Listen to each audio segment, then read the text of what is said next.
You ever have problems with your plugs not wanting to come apart?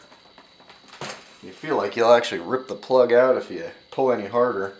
This is a little quick help to get your plugs to come apart. All you need is a Q-tip and a little bit of mineral oil, and I mean a little bit of mineral oil. You're not globbing it on.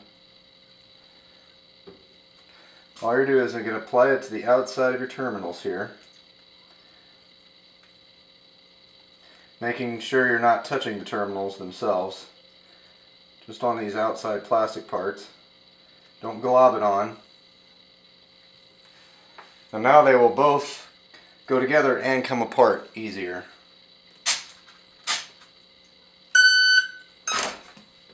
Like so.